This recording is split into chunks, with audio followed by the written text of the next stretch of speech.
Olá, o Expressão Nacional está de volta na TV Câmara e também na Rádio Câmara. Eu vou começar esse bloco mostrando uma estatística que dá uma ideia da violência nas cidades brasileiras, que é o que a gente está discutindo aqui agora, violência no Brasil. A gente tem aqui um ranking internacional que mostra homicídios de crianças e adolescentes de 0 a 19 anos. O Brasil é o 4º país em violência contra homicídios de crianças e adolescentes.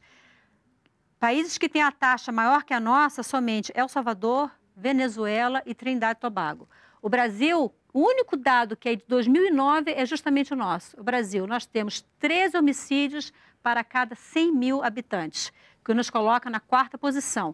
E aí a gente tem aqui 4 países que têm uma economia mais forte que a nossa. O único dado que nós não conseguimos levantar foi da China, que é o 5º país. Então a gente tem os Estados Unidos, ocupam a 15ª colocação, com 3,4 homicídios para cada 100 mil habitantes. A Alemanha, a 61ª colocação, com menos de meio homicídio para cada 100 mil habitantes. A França e o Japão, ambos com 0,3 homicídios para cada 100 mil habitantes. A França em 72º lugar e o Japão em 74º lugar.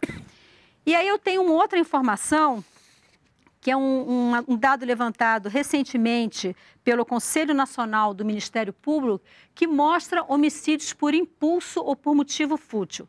E aqui, antes de tratar exatamente desses números, eu quero levantar uma outra preocupação. A dificuldade que o Conselho Nacional do Ministério Público teve de obter essas informações. Existem estados que só recolhem as informações nas capitais.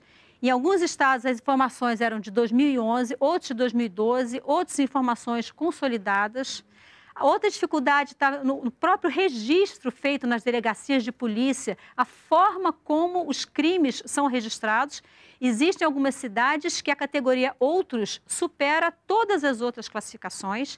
Então, esses dados, apesar de serem fortes e surpreendentes, eu diria assim, mas eles revelam também a dificuldade do diagnóstico da violência no Brasil. Mas a gente tem aqui um estado de cada região do Brasil. Então, no norte, no Amapá, você tem que 64% dos homicídios se dão por impulso ou por motivo fútil.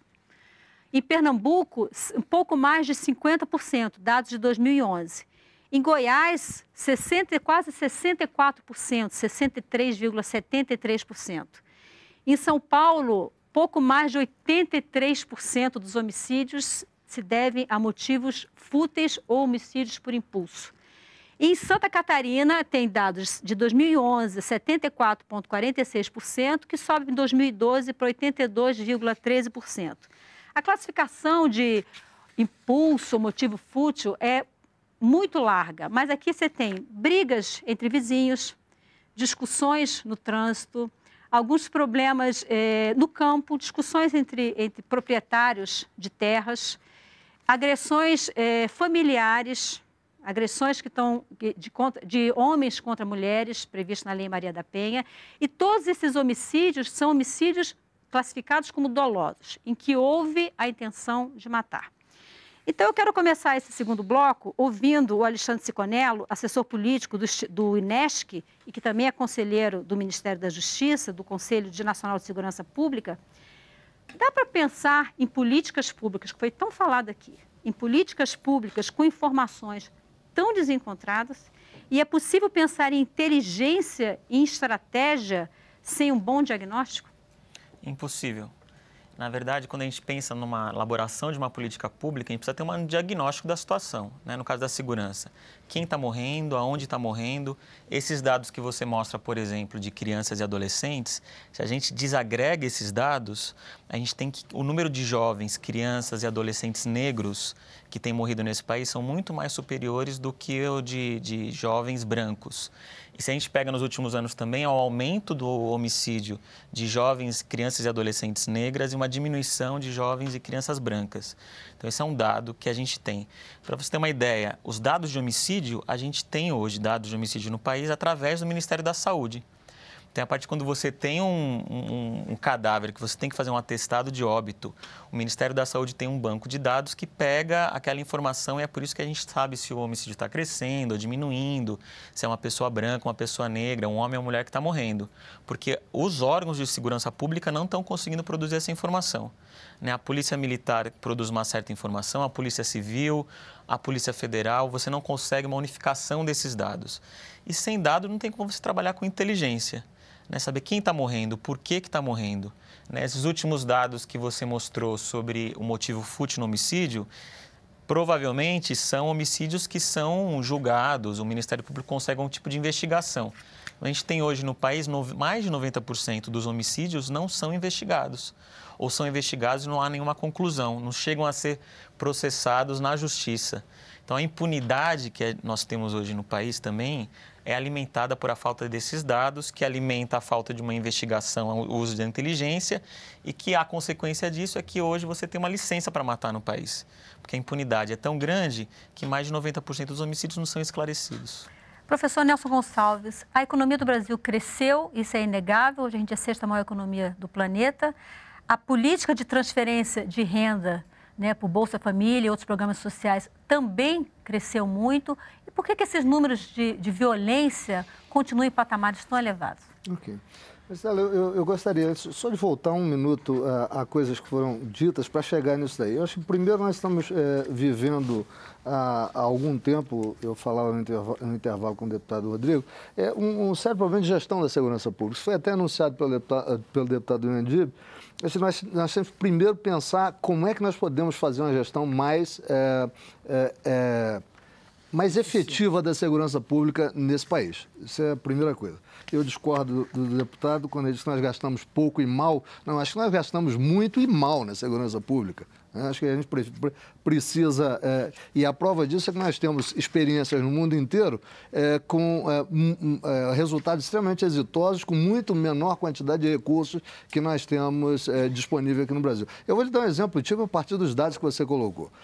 Eu vou tomar o exemplo do próprio Estados Unidos, porque talvez desses países aí é o que mais reúne semelhanças com o caso brasileiro. Nós estamos aí na quarta posição com, eu não me recordo, mais de 10 homicídios? 13 por 100 mil por ano, enquanto nos Estados Unidos nós temos 3,4, conforme o dado que você colocou, por 100 mil por ano. E nós estamos falando de um país que tem tem 100 milhões de habitantes a mais do que o Brasil, tem aproximadamente a mesma quantidade de policiais que o Brasil tem, distribuídos em mais de 20 mil departamentos de polícia.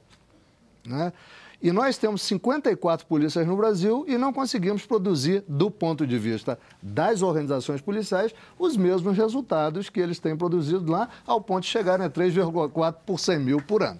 Ok? Então, essa é uma coisa que nós temos que perguntar por que essa diferença.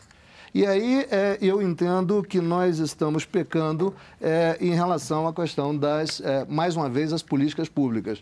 Eu acho que as políticas na área de segurança pública têm sido historicamente policialescas, estanques, têm considerado a segurança pública exclusivamente como uma questão policial, quando, na verdade, ela é uma questão que requer uma interdisciplinaridade fora do comum. E, mais do que isso, ela requer que cada um dos entes, incluindo cada cidadão, se envolva diretamente na proteção do seu próprio espaço.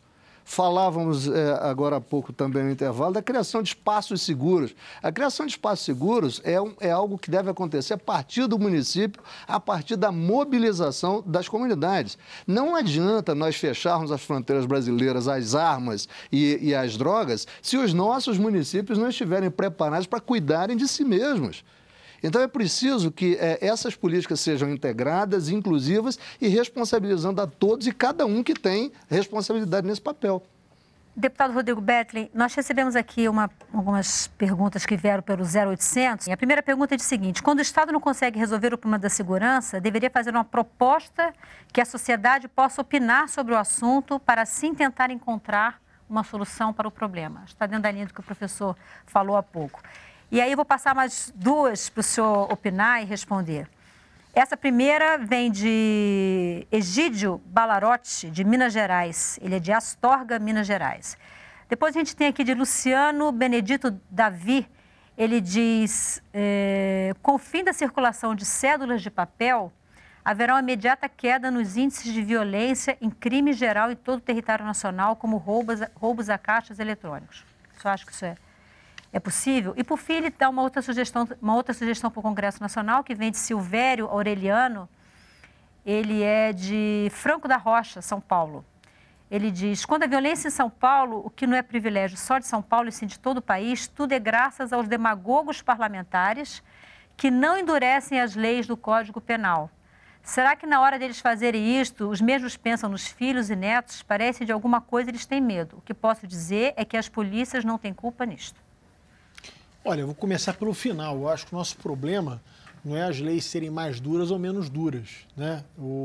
Aqui já foi dito que o nosso problema é que você não consegue. 90% dos homicídios praticados no Brasil, você não consegue terminar uma investigação para que termine um inquérito, para que possa virar uma denúncia do Ministério Público à Justiça e a pessoa seja punida. O nosso problema é a impunidade, não é a falta de lei. Então, queria discordar desse nosso telespectador. Acho que o problema não é esse. Segundo, eu queria voltar àquela questão dos crianças e adolescentes, porque há um dado que é muito significativo. 80% daquelas mortes que estão relatadas ali, 13,6 por 100 mil habitantes, estão diretamente ou indiretamente relacionadas às drogas. Quer dizer, é um dado que precisa ser colocado também, porque é algo substancial, né? A droga, ela é de longe a maior responsável por vitimizar jovens no Brasil, direto ou indiretamente. Então, esse é um outro dado que a gente precisa ter na cabeça para a gente poder fazer políticas públicas para reduzir esses números de jovens que são vitimados no Brasil. Quanto à primeira pergunta... A primeira pergunta é a questão do... o Egídio, ele sugere que a sociedade possa opinar sobre a questão da segurança pública. E depois o Luciano Davi, ele diz que com o fim da circulação de cédulas de papel, haveria imediata queda nos índices de violência e crimes em geral. Não acredito. Eu acho que só você poderia migrar para um outro tipo de criminalidade, sequestro relâmpago, a pessoa ir no caixa eletrônico e transferir dinheiro de uma conta para outra. Quer dizer, eu acho que isso não é um fator crucial para a redução da criminalidade. Eu acho que nós precisamos ter políticas públicas mais longo prazo, não adianta ficar consultando a população a cada crise que tem na segurança pública também. Nós precisamos ter políticas públicas de mais longo prazo, uma investigação mais completa, investir em inteligência. Falta investigação, falta inteligência policial para que a gente possa, com menos tiro, com menos agressão, desbaratar essas quadrilhas, né, cortar os recursos econômicos dessas quadrilhas. Acho que tem outras fórmulas mais eficazes do que medidas extemporâneas, pontuais. Então tem uma crise enorme, vamos chamar a população para opinar. Quer dizer, aí você começa a ter uma dose de paixão num assunto que tem que ser eminentemente técnico. Segurança pública tem que ser feito por pessoas da área de segurança pública, por gestores da área de segurança pública preparados para isso. O que a população tem que cobrar é que o poder público possa ter políticas mais permanentes, né? Insista nessas políticas permanentes e políticas de Estado, não políticas de governo. Cada governante que entra inventa um troço diferente. Deputado William Dib, eu tenho aqui duas perguntas. A primeira vem de Gilberto Lima, ele é da Bahia, na cidade... O bairro Pocinho, a cidade não foi anotada. Por que o Brasil não aprova a pena de morte? Quando se gasta para manter um preso? Quando se gasta para tirar um mendigo da rua? Se você fosse governante... fosse um morador de rua, se o governante fosse um morador de rua, não, se você fosse governante, o que faria e fosse um morador de rua, a pergunta está muito clara, o que faria para receber do governo federal auxílio, moradia, etc. Por que o país não faz isso? Então ele quer saber basicamente por que o país não aprova a pena de morte, como fora de tirar os mendigos da rua, ao invés de dar vários tipos de auxílio para ele. E a outra pergunta é de Josafá Borba, ele é de Aragarças, Goiás. Ele diz, por que o agente penitenciário não tem porte de arma? Bom, continuando o nosso amigo Rodrigo, nosso deputado, aumentar as penas não vai resolver o problema da violência no país e muito menos pena de morte. Nós não falamos de uma coisa fundamental para diminuir a violência, que é a educação. Só educação de qualidade para todos e não escola para todos, que vai fazer a mudança do nosso país. Segundo, você armar a população, os funcionários, também não vai minimizar esse conceito de violência urbana. O nosso problema é o crime organizado e não é a defesa do cidadão, a não ser pelo Estado.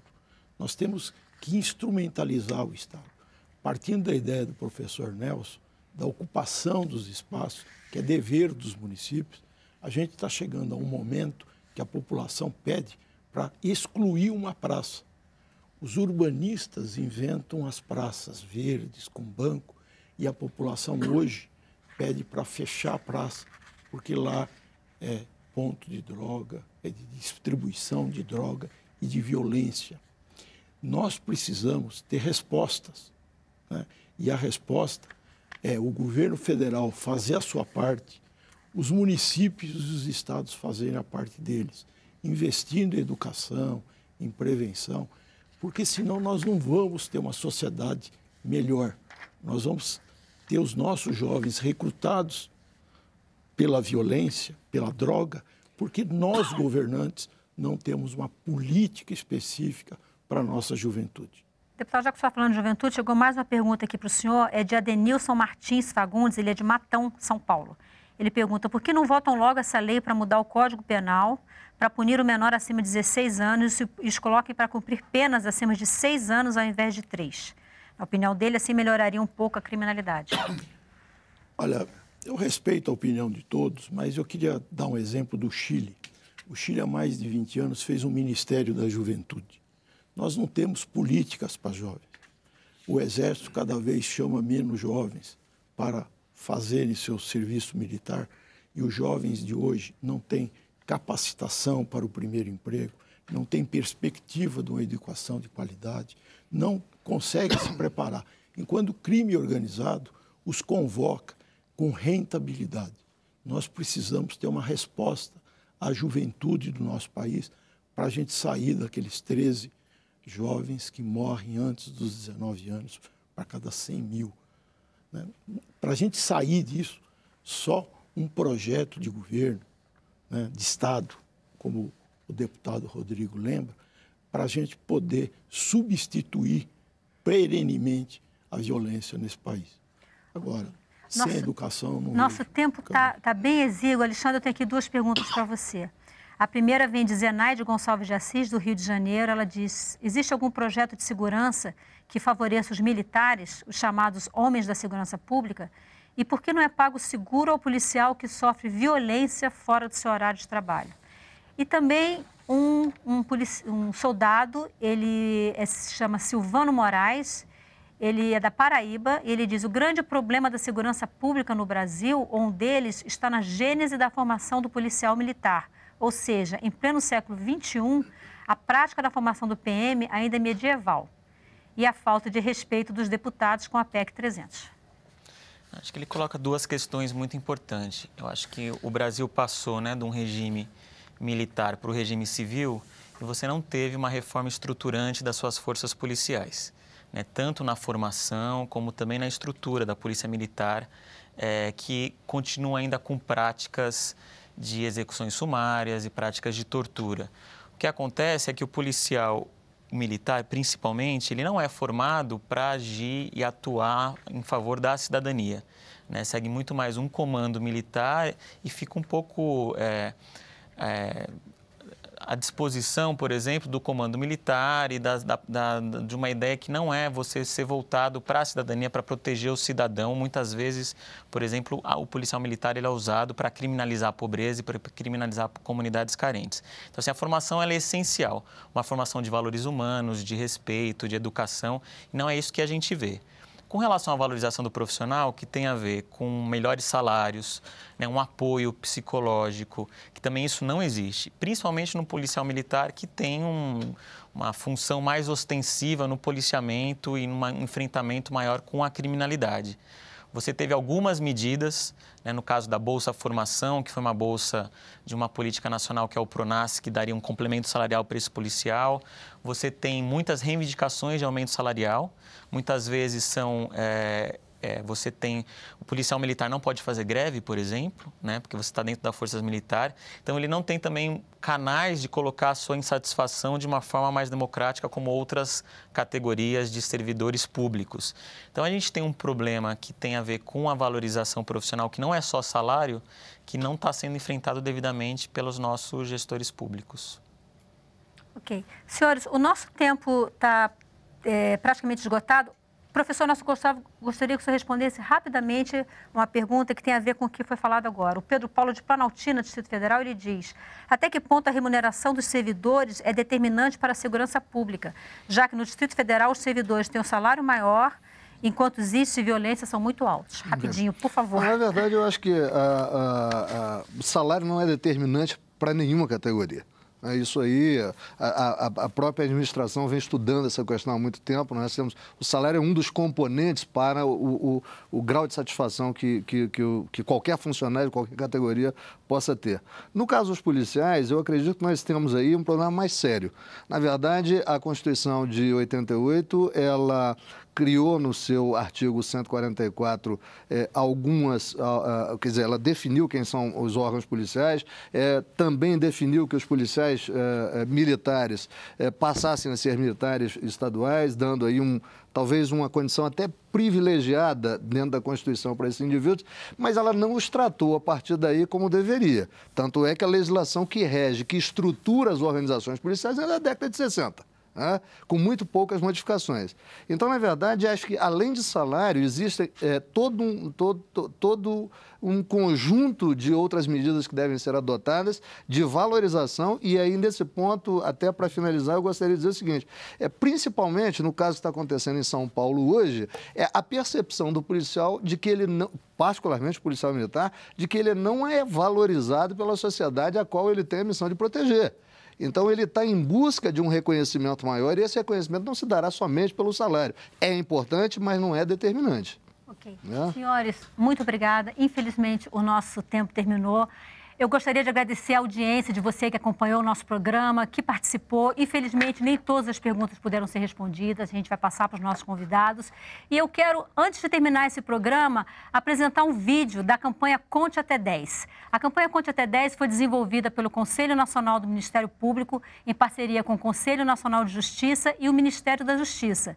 E essa campanha, ela tem por objetivo justamente tentar interromper aqueles números que eu apresentei há pouco, que são os homicídios por motivos fúteis ou ações impulsivas. Essa campanha ela está sendo estrelada por atletas brasileiros, praticantes de artes marciais. E o vídeo que a gente vai assistir agora é do campeão mundial de peso pesado do UFC, Júnior Cigano. Muito obrigada. O Expressão Nacional volta na semana que vem. Eu espero você. Você sabe o que ele faria se alguém o provocasse xingando, ofendendo, chamando para a briga? Nada. Minha vida vale mais do que qualquer briga ou discussão. No Brasil, milhares de pessoas são mortas por motivos fúteis. Conte até 10. A raiva passa, a vida fica. Paz. Essa é a atitude. Uma campanha do Conselho Nacional do Ministério Público e ENASP.